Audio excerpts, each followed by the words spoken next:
Hello, everyone, and welcome to the fourth and final webinar of the year for the Global Perspectives on Diversity, Equity, and Inclusion webinar series.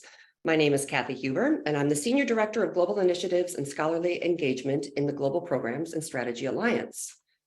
I begin today with an acknowledgement that the land that I and many of you stand on today is located on traditional, ancestral, and contemporary lands of the Dakota people. Wherever you find yourself at this moment, whether you're in Crookston, Duluth, Morris, Rochester, the Twin Cities, elsewhere in the US or in the world, I invite each of you to reflect on and acknowledge the peoples on whose land you live, work, and learn. Acknowledging the land and our history in this place is an offering of solidarity with and respect for Native nations and peoples who are here before us, are here now, and who will continue to be here in the future.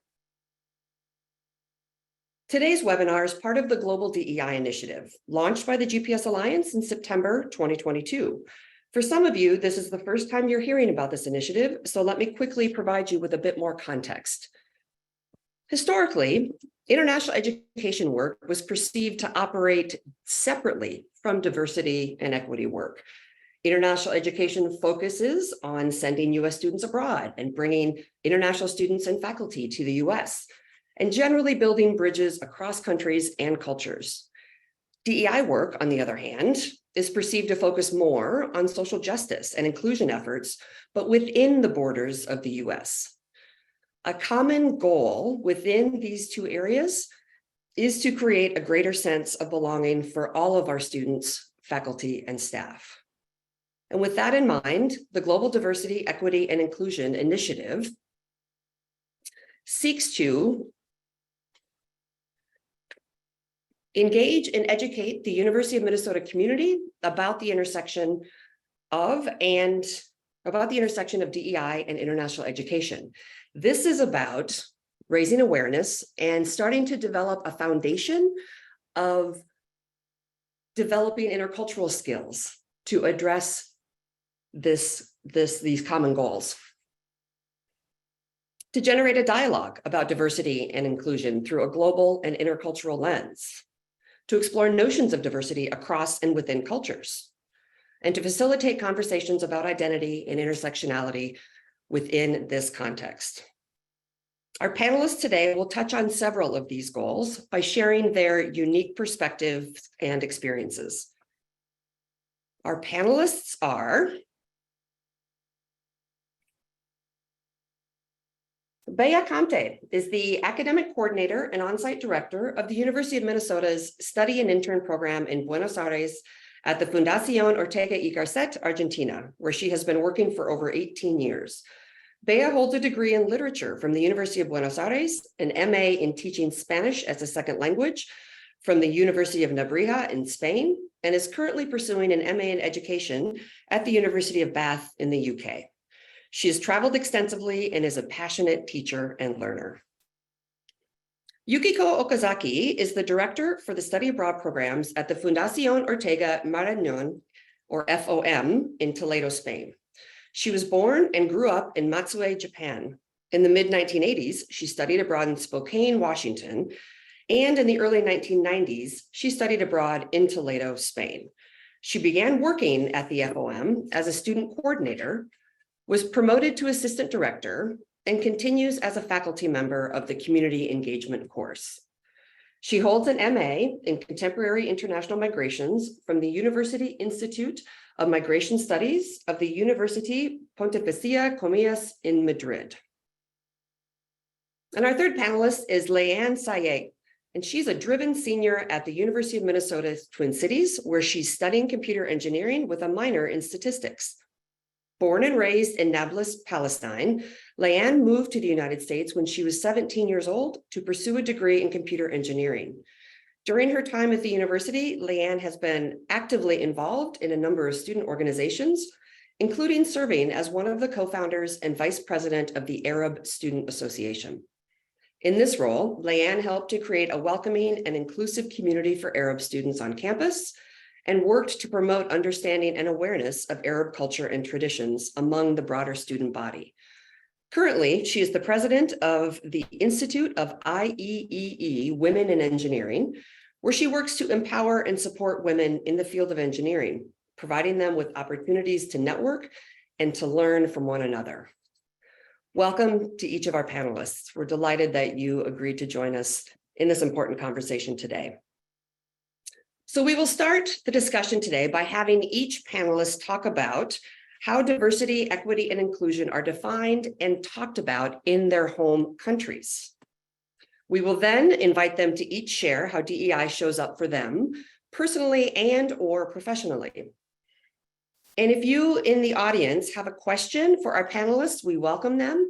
Feel free to type it using the Q&A function, not the chat function, but the Q&A function at the bottom of the screen. And you can ask a question at any time during the webinar. We've allotted some time at the end to address those questions. And finally, please note if the question is for one of our panelists or if you would like all three to respond. So Bea, we will start with you. Can you please start with sharing how diversity is defined in Argentina? Thank you, Cathy. How do Argentinians talk about diversity, equity, and inclusion, if at all? And what are some of the hot topics around DEI in Argentina? Okay, so good morning or good evening, afternoon, whatever. So first I should mention that DEI is not a crystallized expression in the Argentinian intercultural landscape. So before this talk, I did some research and I Googled the acronym DEI in Argentina, and what came on top of my list was like the name of the Opus Dei, a conservative Catholic, institution. But nothing showed up until I actually Googled the words, the complete words in Spanish. Diversity, inclusion, equity, instead of the acronym. So I did find these terms though, but it was first on the websites of companies, especially multinational companies, government organizations, LinkedIn, but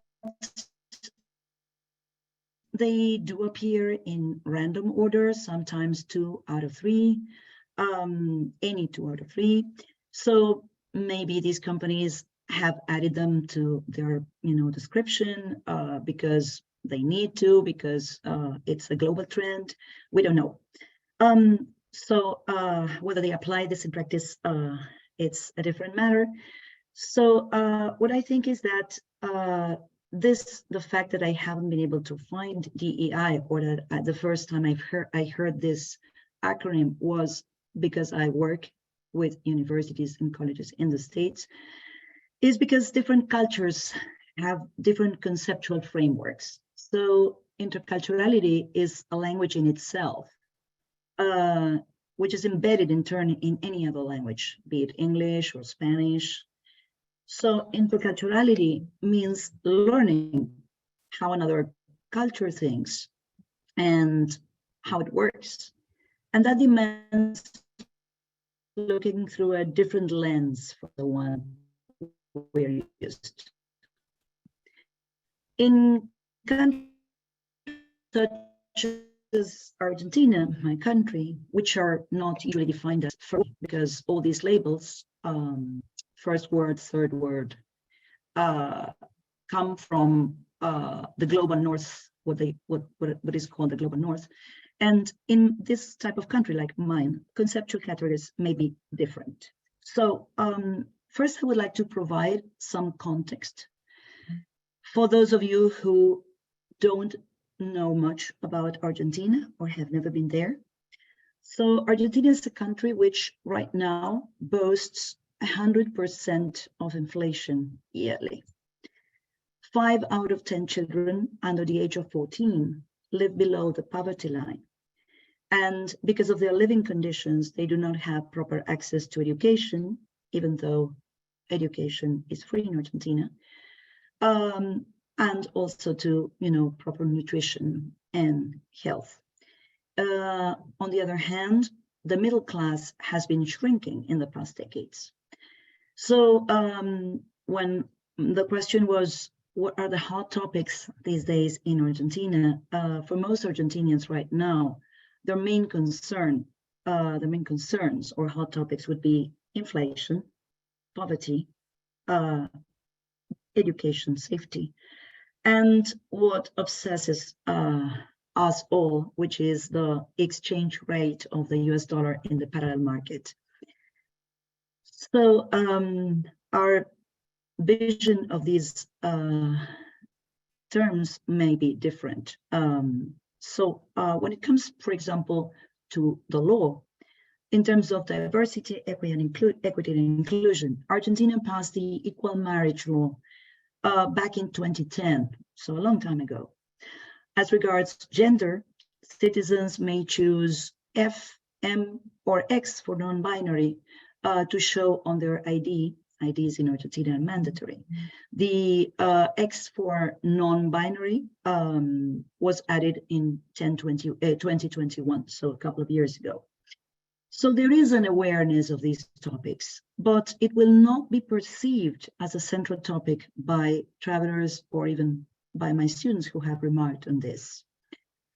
In terms of discourse, for example, inclusive language, which is much more complex in Spanish than in English due to the existence of, grammatical gender for nouns and adjectives, is not something with the majority of Argentinians use on a daily basis or are even aware of. Adding pronouns next to one's name in conferences or emails is not a frequent practice either. When I asked teenagers between the ages of 14 and 19, Argentinian teenagers, about inclusion, for example, they mentioned Braille. Okay, menus in restaurants should be, offered in Braille, or sign language should be mandatory at schools.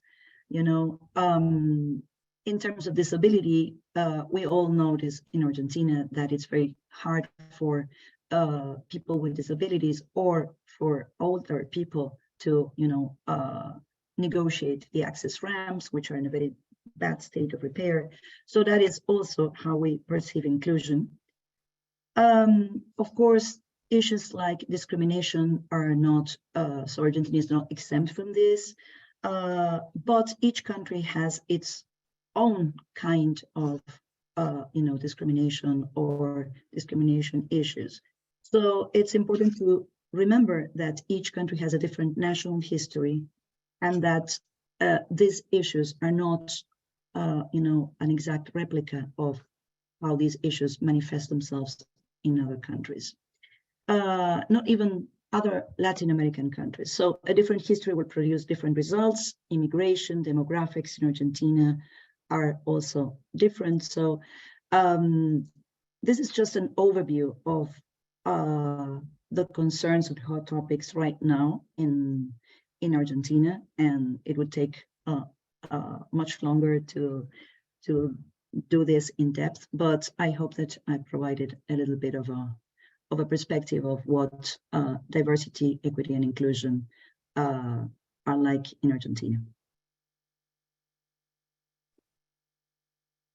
Thank you very much, Bea, for starting us off with that, helping us to understand the perspective in Argentina. Yuki, you have the unique experience of having been born and raised in Japan and now having lived in Spain for the past 30 years, 20 or 30 years. So could you please start with sharing how diversity is defined in both Japan and in Spain, and how are people talking about diversity, and if there are any hot topics? Thank you so much, Cathy. Thank you. Hi, everybody. It's a pleasure to be here today. Thank you so much for this wonderful, fantastic opportunity to talk about this, the theme. So today, I would like to talk a little bit about how DEI is defined in Spain, where I have been living for 33 years, and my home country, Japan. As a result, I would say that in both countries in general, people are not still familiar with that term, except for large companies.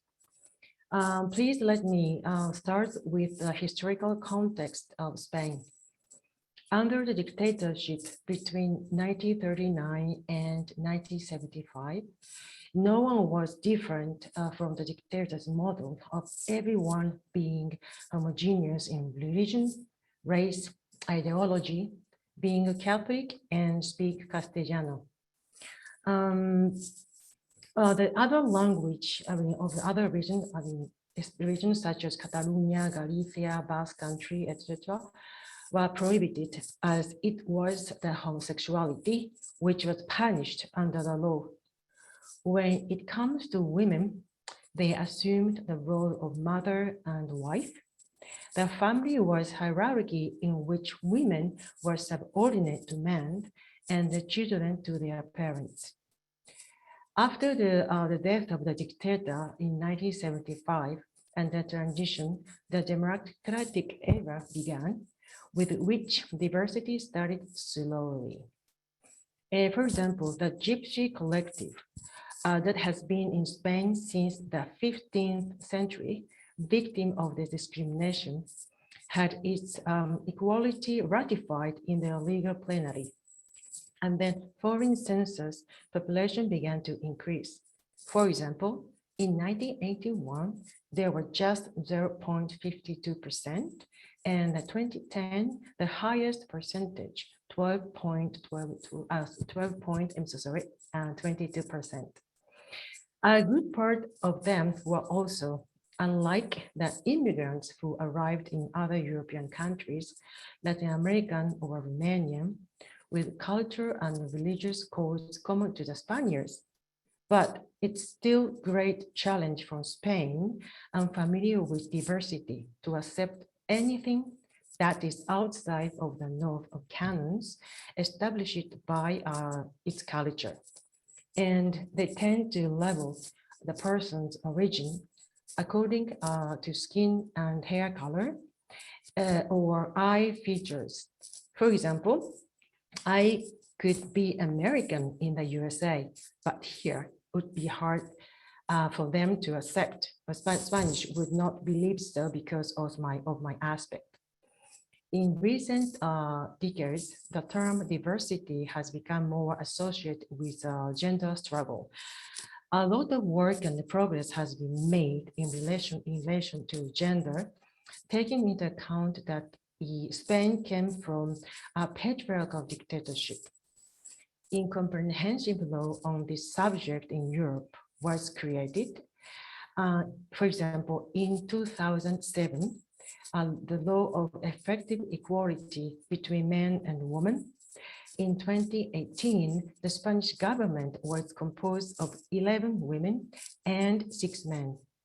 In 2020, the percentage of female physicians was 57%, and in 2022, the 56% of judges are women.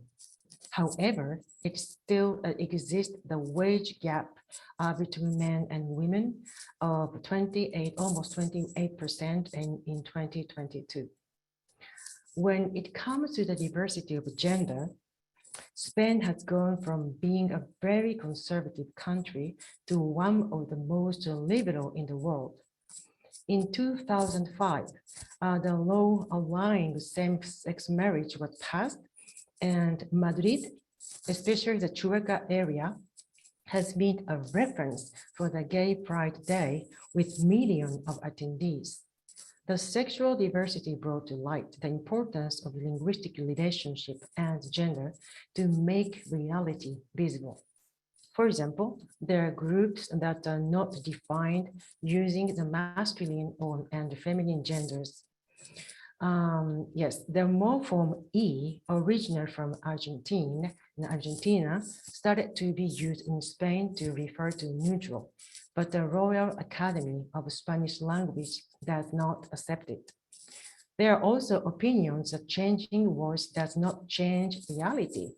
It only creates a false mirage when it seems that the problem has been resolved, when in reality, it's a simple named with other words. As regards the inclusion, Spain is known for its universal healthcare.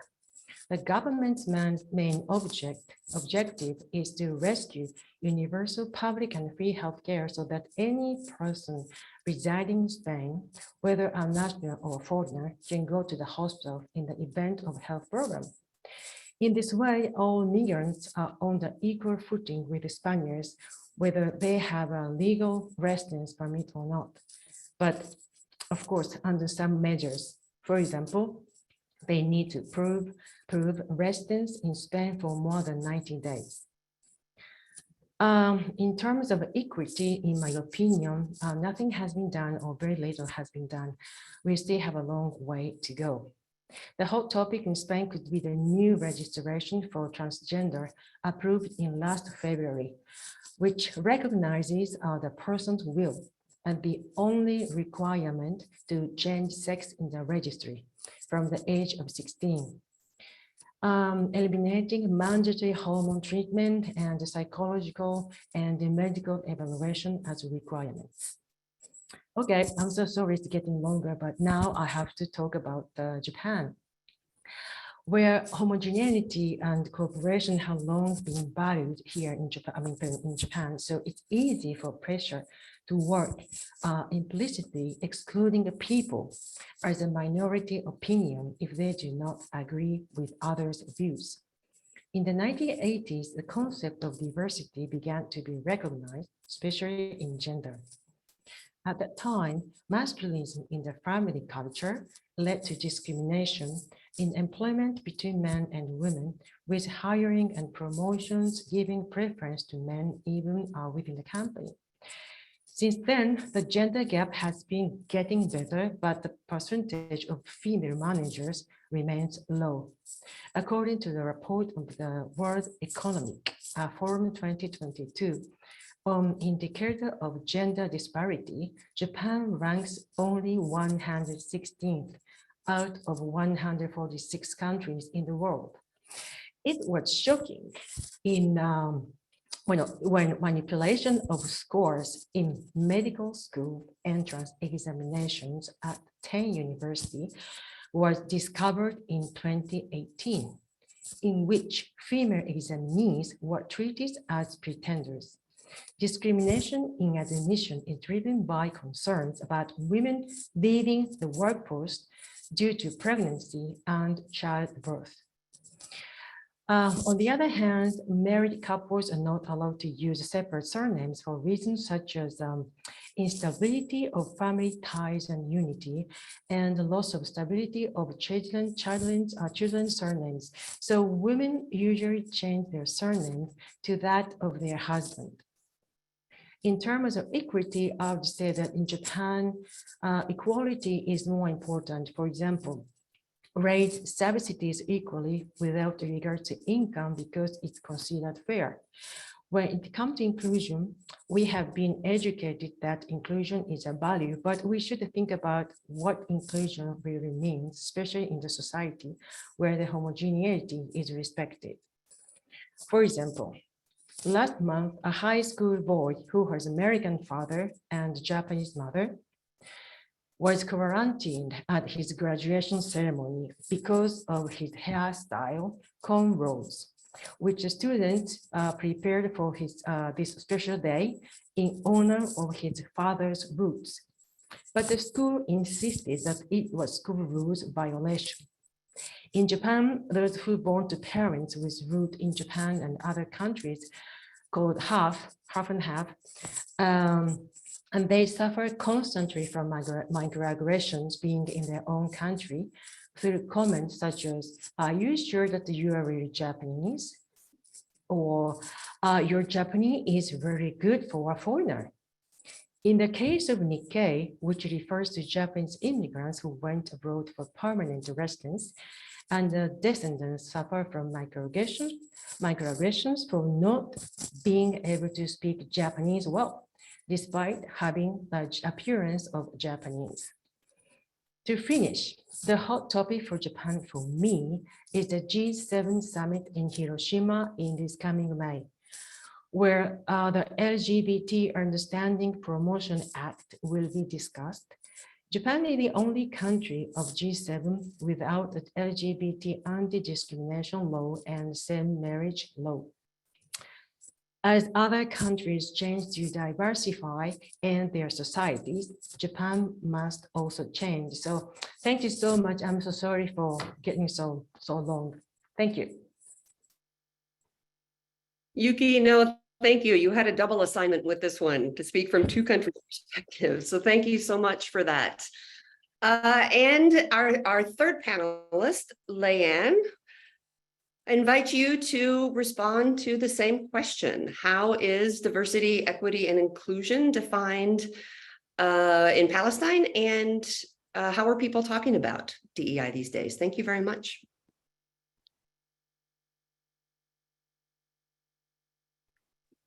Sorry about that.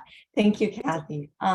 When it comes to the issue of diversity and equality in Palestine, it is important to pay attention to historical, political, and social factors. Palestine is religiously extremely diverse, with Muslim, Christian, and Samaritan Palestinians. Even though they have very different beliefs and religious backgrounds, we find that they all are united in their common struggle for liberation and freedom. In Palestine, particularly during times of war, religion is not typically a defining factor in social or political relationships in Palestinian society. You can see that in every holiday celebration, whether it's Christmas or Ramadan or Pesach, where people from all beliefs and backgrounds come together to celebrate. Keeping all of that in mind, due to politics in Palestine, Palestinians face complete segregation, restriction on movement, limited access to medical resources, lack of representation, police brutality, and generally discriminatory laws and policies under the controlling government.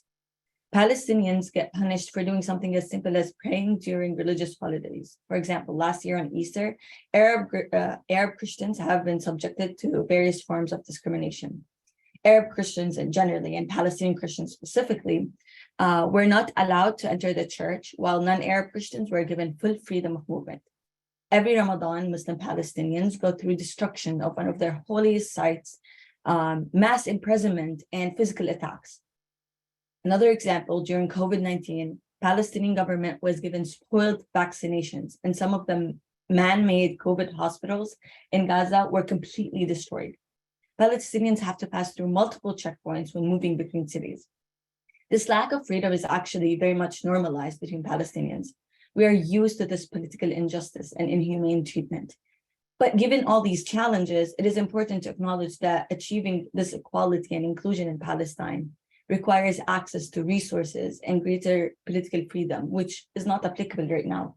So some of these discussions, unfortunately, we cannot have right now because the main population is not free. The entire population is not free. We can't be discussing specific populations when the entire population is not free.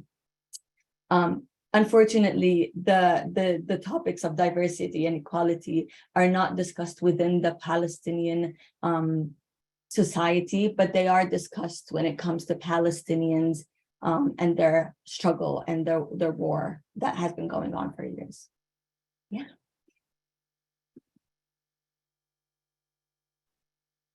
Thank you very much for that, Leyan. And as it's been with the previous webinars, the three of you have all, with your comments, realizing again that we could bring each one of you back for your own 60-minute webinar, because there's so much discussed within each of the perspectives that you bring. But these webinars are designed to give our audience of participants a broad overview and to compare and contrast what's happening in different locations. So let's transition to the second part, where I'd like to ask a question to each of our panelists that will help us to dive a little more deeply into DEI and what it means within their own personal and professional contexts. So we'll go back to Bea. We'll start with you again. Shifting to Argentina, you work with students and have worked with students for many years. And so through your experience, what has been, in your opinion, the greatest intercultural challenge that students coming to Argentina have to face? Well, I would say that the greatest intercultural challenge is probably what, I mean, most of us face whenever we go abroad, and that is to learn not to look for the same things that we have in our own country, in our own culture, and to not to apply the conceptual framework I was talking about before. So when I talk to my students, I talk about cookie cutters. So I say, okay, you cannot make the same kind of cookies. So you have to apply different cookie cutters. Don't try to apply the, you know, your own intercultural cookie cutters to, you know, to our culture. So probably that's the most difficult thing, to learn how to apply a different conceptual framework, and not to see things through, in this case, an American lens or any other kind of cultural lens. For example, some of the things that, you know, surprise or shock my students, for example, I've asked my current students to help me out with this, and some questions that for us are completely, you know, everyday questions. If we meet a person who's from abroad, is like, where are you from? And I know that in the US culture, this is like offensive, whereas in Argentina, it's just a question asked out of curiosity, you know, because we're interested. I mean, we don't want to, you know, to intrude or to talk about any kind of, okay, where are you from? I mean, what, we are not talking about, you know, controversial issues. We just want to know, okay, where are you coming from? So this is one of the questions that shocked them the most. And there are other things. One of my students said that, well, in Argentina, for example, the DEI question was not like a hot topic or an obsession, as she defined it, as in the States. And I quote her, she said, okay, in Argentina, people just live and are worried about other things. And a lot of my students also remarked on the concerns of Argentinians, like inflation and so. But I think that trying to understand that another culture has a different intercultural language is the most difficult for any student. And I think that, I mean, I have to make an effort when I visit a different country, or you know, I'm confronted with a different culture myself. So it's a very difficult thing for a human being to do. So I would say that's the most difficult challenge.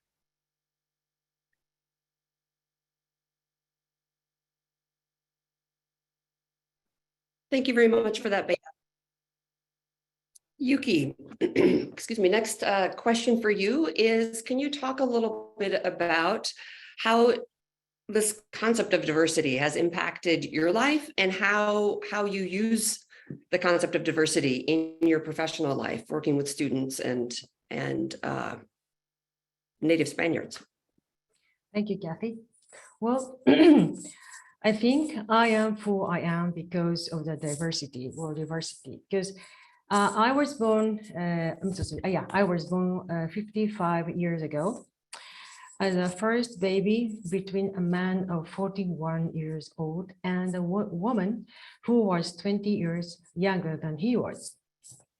This difference of ages was not unusual at the moment. I would say a scandal, especially in my hometown.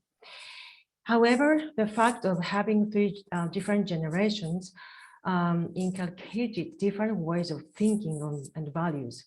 Then at the age of, I think it was 6 years old, when I was 6 years old, I met a family from Australia who started to live near my house. My first foreigner in my life in person. It was shocked to see how tall they were, and to see each of them had different colors of hair and eyes. Until then, all the people around me had the same color in all. So nowadays, many people, Japanese people dye their hair, but at that time it was unthinkable, considered immoral, and also it was, just like a changing job was considered immoral. Well, I never forget how happy I felt when the family from Australia answered to me as I said hello. It was a simple word, but for me, it was a very courageous move to address a word in English, and it turned to become a key for my new direction in life. My first time when I became a minority, the first time in my life, was when I started a year at a local high school in Spokane, Washington State.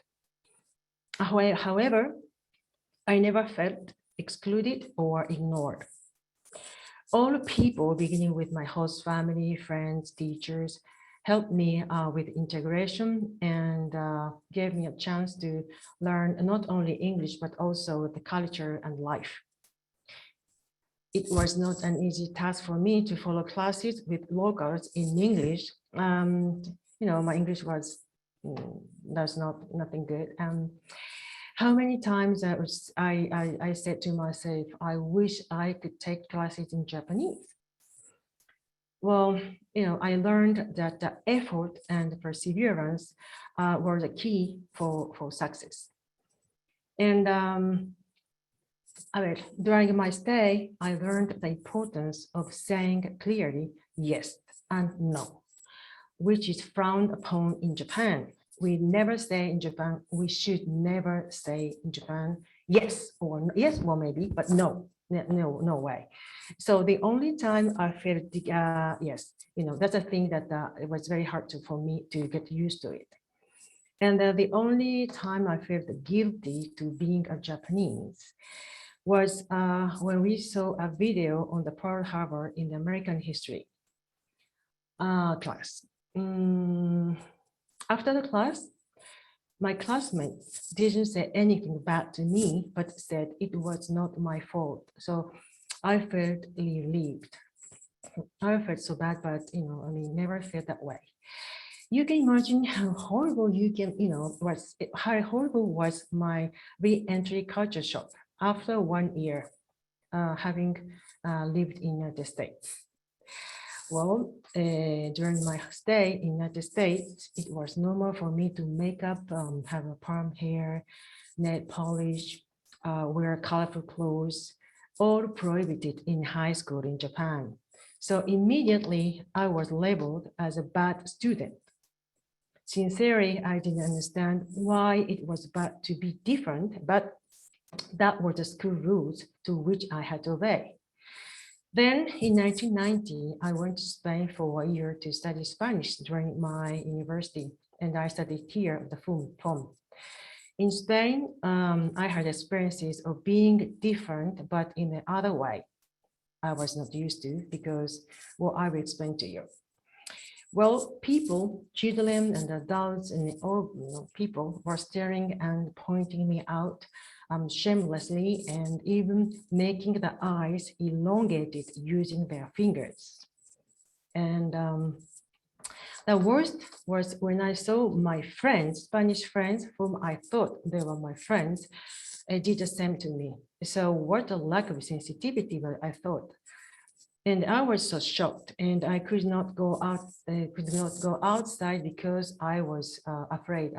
Because of the fear, and then I thought I was wasting my precious time in Spain, and so created a strategy to encourage myself to go out, thinking this way, like, all right, in Japan, nobody stares at me. In Spain, people stare at me because I'm a famous and gorgeous actress, So, and then fortunately, it worked out. And then I thought, maybe Spaniards, do certain things because they think that I don't speak Spanish. So each time someone stared at me or pointed me out, I started talking to them. Some ran away, and some who first was stunned and afterwards started to talking to me. In fact, I still have friends whom I met by this way. It's curious. One of the question that Spaniards used to ask me at the moment in 90s was which country was best, Spain or Japan? When I answered Spain, they put the happy phrases while affirming my answers once again. It was 90s when there was no computer or internet at home. No Spaniards used to travel. As I mentioned in my first presentation, there were not so many foreign population that time in Spain. In short, Spain was still far away from diversity at the time. In fact, when I arrived in Spain, people asked me about Japanese anime, but I didn't understand which ones because the names and characters and everything were translated into Spanish, but nothing to do with the current situation. So now, they respect the names and everything. And Spain is a young country where it received migrants. We hear on many occasions like, I am not racist, but we dislike da da da. For me, it's a racist, but according to the survey in 2019, 4 out of 10 Spaniards think that Spain has been a traditional racist country. What is surprising about this question is the division of opinions on among the different age groups. For example, the youngest have much more negative views of racism in Spain, a perception of racism that decreases in intensity with each age group. For example, those under 24 years old think that Spain has always been very or very racist, but only 30% of Spaniards over 55 years old agree with this. In this case, the differences in values and sensitivities that affect each generation are evident. There is still a long way to go for Spain to work with diversity, but after living 33 years, I can tell that it has been surely changing for better. I studied 2 fall semesters where I work and have been working since 1994. I would say that my experiences on diversity have been helping me and students, and the fact that I'm a Japanese arouses the curiosity of students and helped me as a reference of diversity and as someone with many experiences living abroad. However, the students with their experiences and stories that share with us, the staff, with me and staff, because tendencies and the realities have been changing over time. I believe the importance of dialogue and the communication between students and staff, especially for an immersion program like ours. And we should listen in the voice of students and treat each student the way each one is, because each person is a universe. Thank you.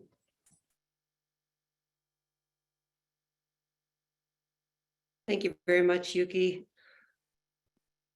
Leyan, you have the unique perspective among the panelists to be a student yourself, an international student here at the University of Minnesota. So how does DEI show up for you in your experience as an undergraduate student at the University of Minnesota? Yeah, so for me personally, I knew when I decided to come to study in the United States, my existence itself would be a political statement.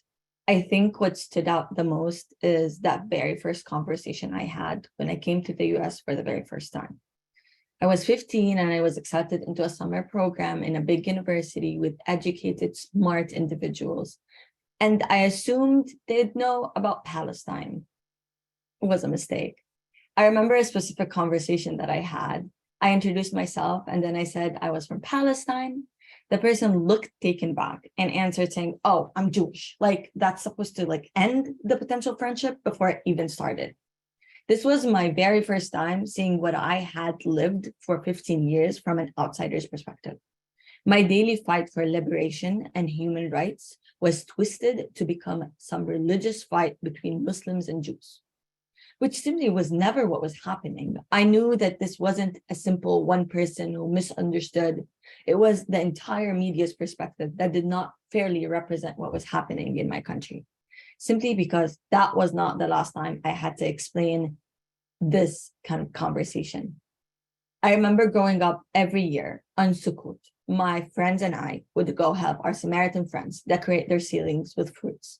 I also remember everyone in town going to the city center in the beginning of December to watch the Christmas tree light up. Palestinians have never had religious internal conflicts, but we've always been shown discrimination for simply being Palestinians. I think it is very easy to pin years of struggle on religion, but the segregation Palestinians in the occupied land go through quickly shows that it simply cannot be religious. When a government claims to be democratic, you don't imagine having bathrooms, public transportation, or even schools be segregated based on someone's identity. I remember the first time I attempted to go back home. I was 17, I was on my own, and I had decided to travel through the Israeli airport. I think that was one of the most traumatizing experiences I've ever had. I was taken to an officer. We were talking. The conversation was actually very nice. Everything was great until they saw my passport. The second they saw my passport, their facial expression changed. I was sent to a specific room with people of darker skin or Arab/Palestinian origins. I went through extensive search. I was not allowed any of my personal stuff on the airplane. Everything was taken from me. I was expected to open my laptops for search for the officer. And then I was not allowed on the plane until an officer walked me to the plane with nothing but my phone, not even a charger, not headphones, nothing. I think that experience in itself taught me that never in my life will I be treated like other people simply because I'm Palestinian. No matter how I look, no matter how good of my English is, no matter what my identity, my personality carries, it all does not matter the second I say I'm Palestinian. And here's the thing. Palestinians in the United States or anywhere outside of Palestine are discriminated against because there is this thought that we hate Jewish people. It's not true. It's simply not what has been happening for years. And truthfully, it is a way to cover up a government's political wars and crimes.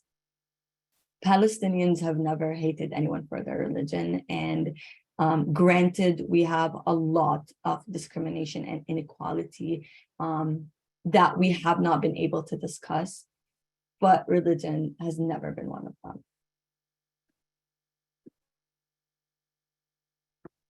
Thank you so much for that, Leyan. I really appreciate you sharing that.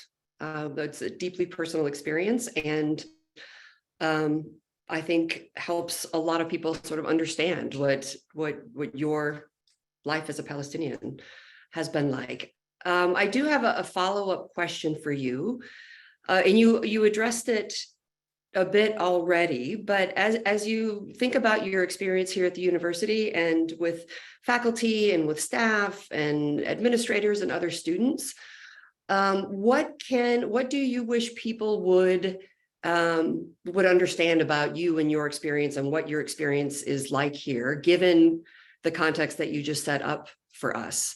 And what can people do to broaden their understanding of the perspective that you've brought and of a complicated situation?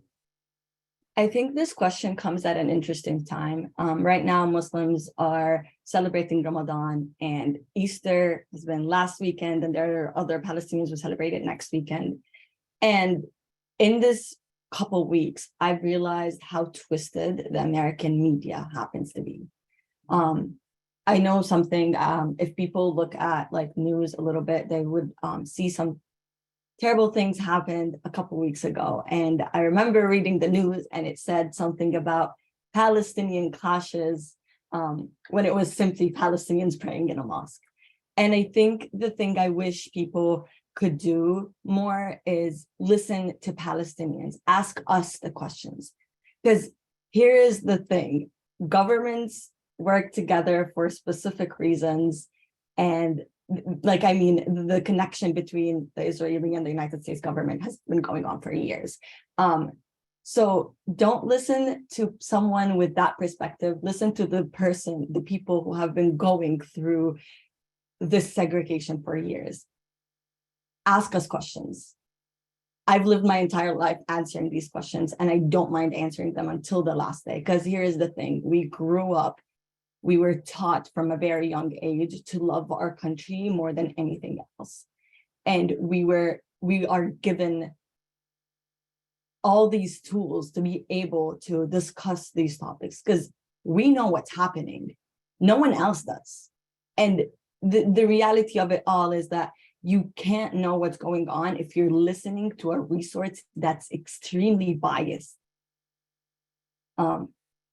That's the first thing. And then the second thing is know when to ask the questions, and and how to ask them. I think understand that, for example, me personally, I had my mother be shot in the back. I had an uncle who was forced in jail for no crime. Like there's nothing that happened to them. So when I'm talking about something that personally affected me for years. I'm talking about personal experience. So when you're asking your questions, understand that this is not just like a political headline that you're asking about. This is our lives. And then know when to ask the questions. So when you're asking me the question, don't ask it in a place where I'm supposed to be like, I don't know, in a little gathering with friends, but ask it when it's actually happening. And I cannot stop talking about this enough, but it's no longer a political situation. And the reality of it is it's a human rights situation where people of a specific background are being treated like literally the scums of earth for simply existing, for simply wanting a home. Immigrants in the US are expected to go back home. And back home, there's not really back home. Like most Palestinians who are immigrants are not even allowed back home. So know that when you're having these discussions and ask the questions. Again, like worst comes to worst, I'm going to look at you and be like, not really. Like, this is not really what's happening, but that's okay. Like I came to the US knowing very well and being prepared that I'm going to be asked questions that might make me uncomfortable, that might make me sad, but I want to answer them because I know I could be a part of the change. And that's the only way I know how to like help my country. Yeah. Thank you very much for that, Leyan.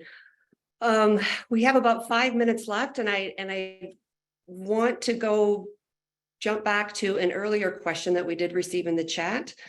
And this one, Bea, is for you. Can you talk about what happens with racial issues in Argentina? Or are there no issues?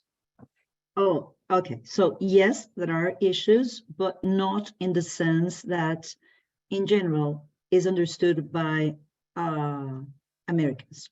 So that's something that my students come and try to see, and they try to see a replica of what happens at home. And as I was saying before, every country has a previous history. So Argentina has 46 million people, out of which right now in 2023, there is 0.6% of population who's Afro-descendant or perceives themselves as Afro-descendants, and 1 million people around, more or less, of native population, or people who perceive themselves as native population, might be mixed or so. It's a very small percentage. And it's very different from the situation in Brazil or even in Uruguay, where there's an 8% of Black population, for example. Of course, there was in the 19th century, there was the will to erase some sections of society, but the Black population in Argentina, of course, they were brought in for slavery, but a lot of them died through the yellow fever. A lot of them were ill-treated. So, and I was reading an article by a historian, Argentinian historian, who said that also there was there was a will not to have Black people have children. So the number was really reduced. So that the result today is that there is little Black population in Argentina, though there is a national day for Afro-descendants, the 8th of November, to commemorate a Black woman who fought along for independence. So the history has had its, there has been discrimination, there has been, the will to erase certain sections of the society, but the result is that my students don't see, for example, they want to find the same racial issues as in the States, and they are not the same. So mostly I would say that in Argentina, my students see all people and they say, okay, they are all white. We don't use those categories, but that's what they feel. And the thing is that they stay in Buenos Aires and they don't see the rest of the population. The native population has mixed, so it's not the same situation, but there might be an association of, poorer people coming from the provinces and having probably, being more associated with native population. So there are issues of discrimination, but it's in a different sense. So that's what I want to stress. That's things, travelers should not try to find the same kind of issue. Of course, there's discrimination everywhere. And we've listened to, Leyan's powerful statement, and there's all kinds of discrimination and segregation, but we should look to see how it is specific to the country where we are going. Thank you for responding to that, Bea. I appreciate it. We have just 2 minutes left, and Yuki, I am hoping that you could respond to another question that we received to talk more about the gender neutral pronoun that you mentioned is being used in Spain. Would you be comfortable doing that? Yes, well, actually, that's the movement course in Argentina. Bea, maybe she could help me with this in 2018. So then it came to Spain. So which means in Spanish we use like 3, right? For example, amigo, right? Amigo, friend, amigo, male, amiga, female, and before to express the plural, we said just amigos, right? No amigas, just specific the whole times. But now we say amigues. No, we don't say that. That's a tendency. The people who like to use inclusive language, inclusive, using that way. Amigo, amigo, amiga, amigos. No, amigues. So there's not, it's just not that like a neutral that they think. But this is very polemic. I don't know what, we have run out of time, so I wanted to ask Bea's opinion, but we have to leave. Sorry. Okay, I would say that it's just a minority in Argentina who uses that. And it's really a very small percentage of the population. We still use the regular Spanish plural. I think it highlights a really interesting point about language and inclusive language, and what does this mean when language is so gendered. So thank you all very much, and thank you to all the webinar attendees. I know there are a few questions in the chat that we didn't get to, but if anyone has questions, feel free to email me directly. My email address is chuber@umn.edu, and I will forward the question to the panelists and ask them to respond if they're comfortable doing so. So thank you very much. This is the last webinar of our series, and please watch for more information over the summer about our plans for next year. Thank you very much, everyone.